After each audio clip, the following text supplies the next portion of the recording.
حکم پروردگار سب کے لیے تھا. اس نے کہا میں سجدہ نہیں کروں گا. خدا نے کہا کیوں سجدہ نہیں کرے گا؟ اس نے کہا اس لیے کہ میں تجھے سجدہ کر سکتا ہوں، اسے سجدہ نہیں کر سکتا. ابلیس نے یہ نہیں کہا تھا کہ میں تجھے سجدہ نہیں کروں گا، نہیں، ابلیس کل بھی یا اللہ مدد کا قائل تھا. ابلیس آج بھی یا اللہ مدد کا قائل ہے. اس نے اللہ کی مدد کا انکار نہیں کیا، اس نے حجت کا انکار کیا. اس نے کہا میں سجدہ نہیں کروں گا، میں سجدہ نہیں کروں گا. قرآن کا واقعہ ہے، قرآن ابھی ممبر پہ لے کے آؤ. خدا نے یہ نہیں کہا سوچ لے، مہلت لے لے، تھوڑی دیر بعد آ جانا. خدا نے کہا فخرج لعنت الی یوم الدین، اب بھی کا بھی نکل، اب تجھ پر قیامت تک کے لیے میری لعنت رہے گی. میرے مالک تو غفار الذنوب ہے، تو ستار العیوب ہے، تو گناہوں کو معاف کر دیتا ہے، تو غلطیوں کو بخش دیتا ہے. میرے مالک اس نے 6.5 لاکھ سال عبادت کی، 50 ہزار سال کے سجدے کیے، اس نے ایک سجدے کا انکار کیا اور تو نے اتنی جلدی لعنتی بنا دیا. ہو سکتا ہے تیری بارگاہ میں دوبارہ واپس آ جائے، پھر تجھے معاف کرنا پڑ جائے. خدا نے کہا سزا سنانے میں جلدی اس لیے کی ہے کہ منکر بھی پہلا ہے، حجت بھی پہلی ہے. حجت بھی پہلی اور منکر بھی پہلا. اگر آج اسے سجدوں کی وجہ سے معاف کر دیتا، کل کو بڑے بڑے حجت کے منکر نمازوں کے ٹوکرے اٹھا کے آ جاتے. تو نے اسے بھی معاف کیا تھا، ہمیں بھی معاف کر دے. اسے بھی بخشا تھا، ہمیں بھی بخش دے. میں اس کی نماز لعنت بنا کے اس کے چہرے پہ ڈال کے دنیا کو بتا رہا ہوں، جب میں شفیع اللہ کا منکر برداشت نہیں کرتا تو علی ولی اللہ.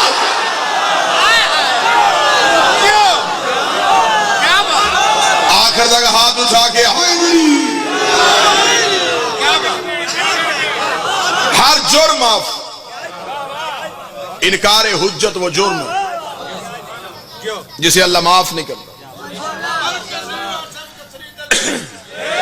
خدا نے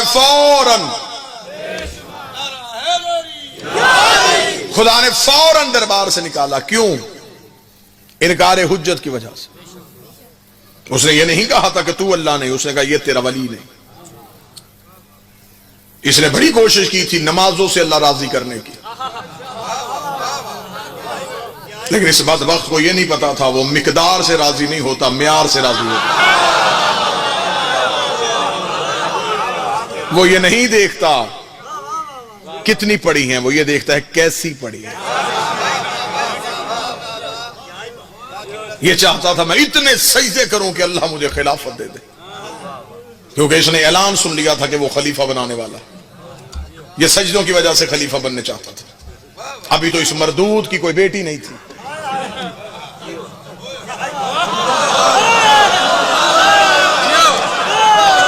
نہیں تو یہ مل کے کمپین چلاتے، بڑے اچھے طریقے سے تخت اور تاج میں قبضہ کرنے کی کوشش کرتے.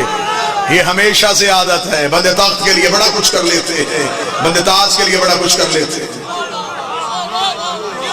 اسے تخت اور تاج کا لالچ تھا.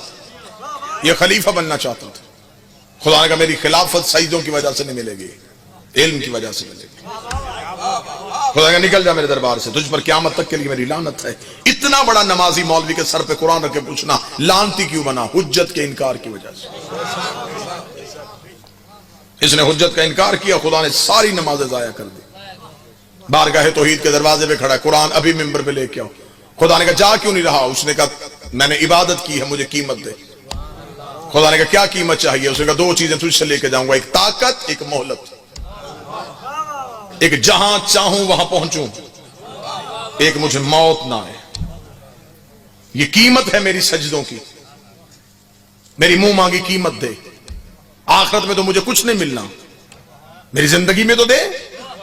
خدا نے طاقت بھی دوں گا، مہلت بھی دوں گا. کرے گا کیا؟ اسے کہا تیرا مقابلہ. اب مجھے نہیں پتا اگلے جملے پہ کون بولے گا. یہ شروع سے عادت ہے، جس کا کھانا پھر اسی کو بھونکنا.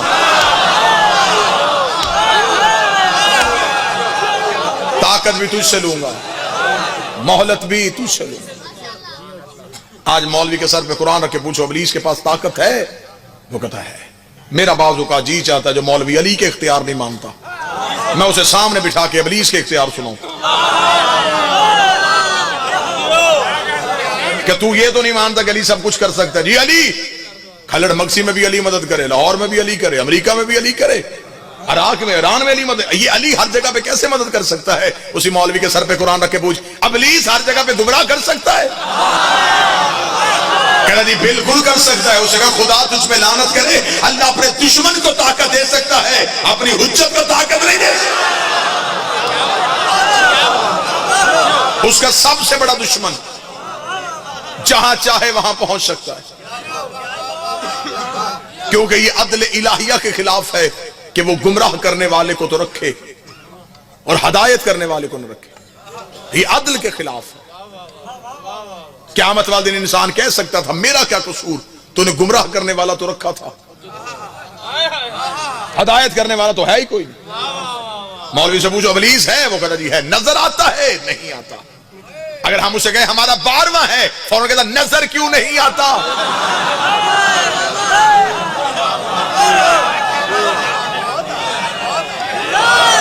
یہ تو اپنے اپنے نصیب کی بات ہے، کسی کا شیطان زندہ ہے، کسی کا امام زندہ ہے۔ ہمارا دنیا کے ساتھ سب سے بڑا فرق یہ ہے، ان کے امام تھے، ہمارا امام ہے۔ خدا کا نکل میرے دربار سے، اسے کہا 2 طاقتیں، خدا نے کہا دی، کرے گا کیا؟ قریب مسجد ہو، قریب گھر ہو، ابھی تاج کمپنی کا چھپا قرآن بے شک ممبر پہ لے آؤں، میں قرآن کی آیت نکالتا ہوں۔ ابلیس نے جو چیلنج کیا وہ چیلنج کیا تھا۔ اس نے یہ نہیں کہا کہ میں بندوں کے نیچے سے مسلح کھینچوں گا، اس نے نہیں کہا میں بندوں کو صفا و مروہ سے نکالوں گا۔ اس نے ایک ہی چیلنج خدا کو کہا، اس نے کہا میں صراط مستقیم پہ بیٹھوں گا،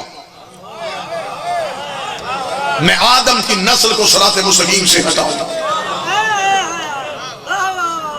2 + 2 4 کرو، روز روز کے لڑائی جھگڑے ختم کرو، آؤ کسی جگہ پہ اکٹھے ہو کے مولوی بٹھائیں، پہلے فیصلہ کریں یہ صراط مستقیم ہے کیا۔ اب جو قریب بیٹھو آپ نے زحمت فرمانی ہے، پہلے سارے ملا اکٹھے ہو گئے، پہلے پتہ کرو صراط مستقیم ہے کیا۔ اگر ممبر پہ چاہو تو ممبر پہ شیعہ سنی کتابیں دونوں لائی جا سکتی ہیں، ادھر شیعہ کتابوں کا ڈھیر رکھتے ہیں، ادھر سنی کتابوں کا ڈھیر رکھتے ہیں۔ شیعہ پوچھے تو شیعہ کتاب نکال لیتے ہیں، سنی پوچھے تو سنی کتاب نکال لیتے ہیں۔ اللہ کے کنز الاعمال میں ملا علی مدعی کاری اہل سنت جیسا بندہ، کنز الاعمال کے صفحہ نمبر 258 میں لکھا مدینے کی مسجد تھی، کائنات کا نبی خطبہ دے رہا تھا، ایک صحابی اٹھ کے کھڑا ہوا، اس نے کہا یا رسول اللہ ما ھذا صراط مستقیم، یہ صراط مستقیم کیا ہے؟ نبی نے چہرہ پھیرا، صحابی ادھر سے آیا، نبی نے رخ پھیرا، صحابی ادھر سے آیا، تیسری بار صحابی اٹھ کے کھڑا ہوا، یا رسول اللہ یہ صراط مستقیم کیا ہے؟ ملا علی مدعی اس کا تیسری دفعہ اٹھ کے کھڑے ہونا تھا، یہ مسجد کے دروازے پہ ابو طالب کا بیٹا علی آ گیا، رسول نے کہا اپنا سوال دوبارہ کر، اس نے پوچھا یہ صراط مستقیم کیا ہے؟ ملا علی مدعی کے رسول نے اپنے دائیں ہاتھ کی انگلی کو علی کی جانب بڑھا کے 3 بار کہا ھذا علی صراط مستقیم، ھذا علی صراط مستقیم، ھذا علی صراط مستقیم۔ اب ہمیں پتہ چل گیا ابلیس نے کہا تھا میں بندوں کو صراط مستقیم سے روکوں گا، اور محمد نے کہا صراط مستقیم میرا علی ہے۔ آج پتہ چلا ابلیس لا الہ سے نہیں روکتا، علی ولی اللہ۔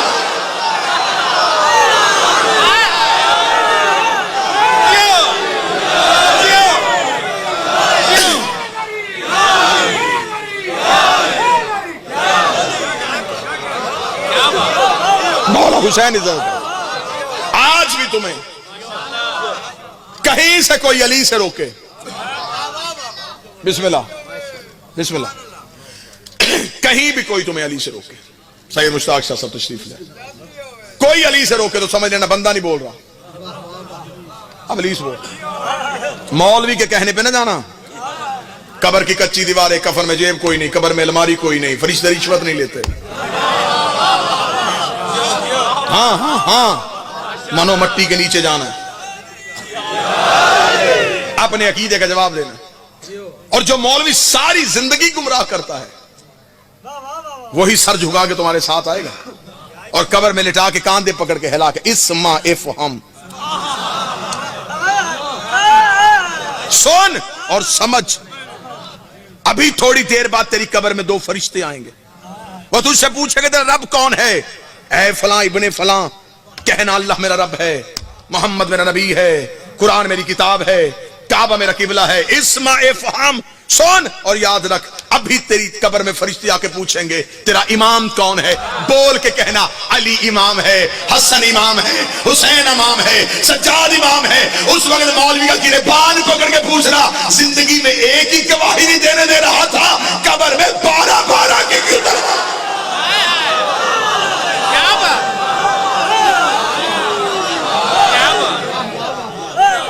اتنا غیر ضروری ہے علی تو پھر کہہ دینا تھا قبر میں کہ ہاں جب فرشتے پوچھے تو اگر جواب ہونا تو دے دینا ورنہ رہنے دینا. وہاں جواب دینا پڑے گا. علی علی ولی اللہ جز نہیں روح ہے. جز کٹ جائے تو جسم باقی رہتا ہے, روح چلی جائے جسم مردہ ہو جاتا ہے. علی ولی اللہ کے جانے سے دین ناقص نہیں ہوتا, دین کی روح ہی نکل جاتی ہے. ولایت علی عبادتوں کی روح ہے. علی ولی اللہ ہے تو عبادت عبادت. گھر گھر میں لڑائی, گھر گھر میں بحث, گھر گھر میں لڑائی, گھر گھر میں بحث. کہ علی کے بارے میں کیا سوچیں, علی کو واجب سمجھیں یا علی کو مستحب سمجھیں. درود سارے حضرات مل کے بلند آواز سے.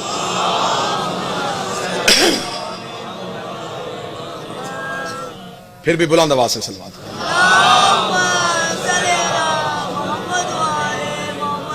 بسم اللہ سر. جناب برادر عزیز جناب سردار وسیم العباس بلوچ تشریف لے. اجازت ہے سرکار بات؟ بس ایک کلیہ, ایک فارمولہ, سلام.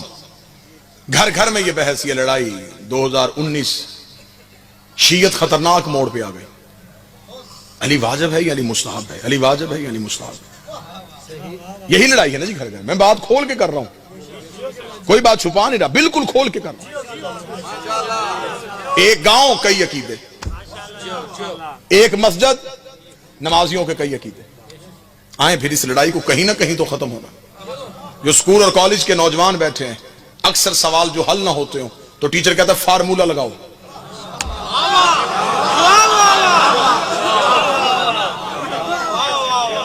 وہ جو جواب نہیں نکلتا وہ فارمولے سے نکل جاتا. یہ سوال حل نہیں ہو رہا تھا, اگر اجازت دیں تو فارمولہ لگائیں. بڑا آسان فارمولہ دینے لگا. علی واجب ہے یا علی مستحب ہے.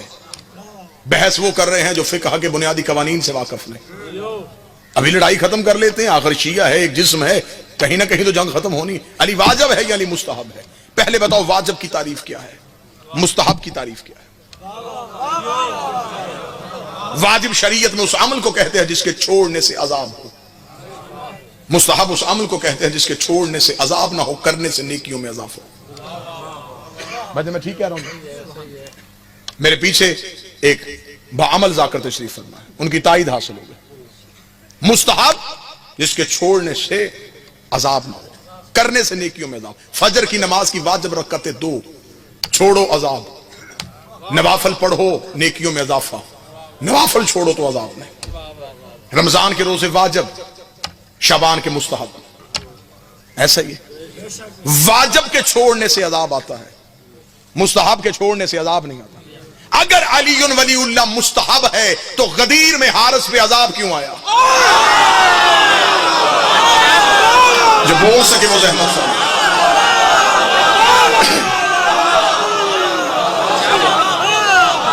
چٹکیوں میں مسئلہ حل ہو سکتا ہے.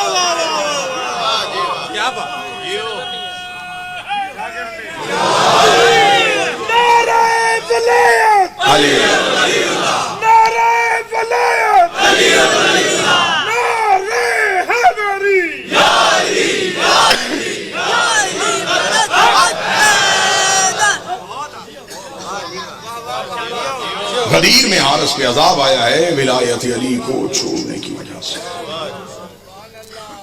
جو مجھ جیسے کام علم لوگ بیٹھے ہیں ان کے لیے بڑی آسان مثال دے دیتا ہوں. مرغی حلال ہے یا حرام؟ اگر تکبیر نہ پڑھی جائے, ابھی تو آپ نے حلال کہا تھا, مرغی نہیں بدلی, شرط بدل گئی. جیسے بغیر تکبیر کے حلال مرغی حرام ہو جاتی ہے, بغیر علی کی ولایت کے حلال عبادت حرام ہے.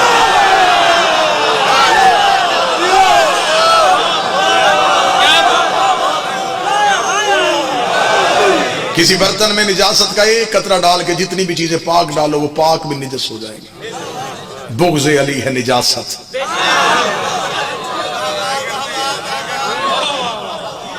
کہ دل میں کرو گے نیکیاں, فرشتے گناہ لکھ لیں گے. علی دل میں ہو, سانس بھی لوگے تو تسبیح ہے. اگر اجازت دے تو اگلے 1 منٹ میں ایک اگلا فارمولہ لگائیں جی. ہر جگہ پہ ممبر پہ 2 یا 3 چٹے تو لازمی آتی ہیں نا جی، ہر خطیب اور ہر ذاکر کو، کیونکہ قوم 2 رخ ہو گئی ہے. ایسا ہے. نماز افضل ہے یا ماتم؟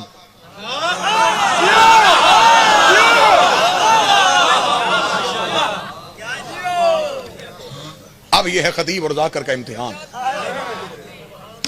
اب اگر کہیں نماز افضل، دروازے تک نہیں جائیں گے، ماتمی گھیر لیں گے. ماتم کے بارے میں کیوں نہیں بولے؟ اندر سے مقصر تو نہیں؟ ایسے نہیں بس. اگر کہہ دیا ماتم، اگلے دن سوشل میڈیا پہ مہم شروع ہو جائے گی. غالی نکلا، نصیری نکلا، نماز کو چھوڑ دیا. آج کے دور کا 2019 کا ذاکر بڑا پریشان ہے. ہاں کچھ داؤ ہے جس نے نماز پڑھی تو نہ ماتم بے شک کرنا.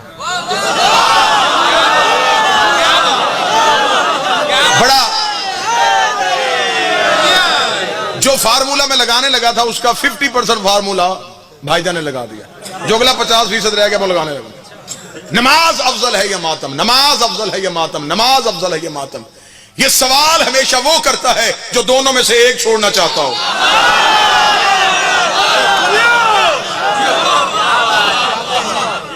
جو ایک آپشن رکھنا چاہتا.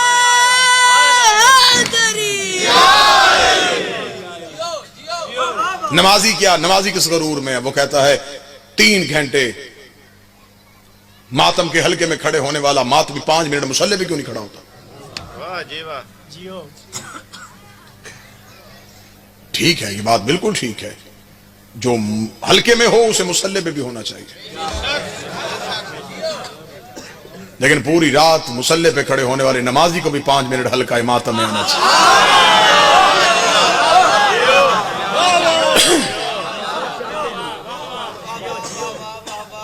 مشن حسین مذاق نہیں.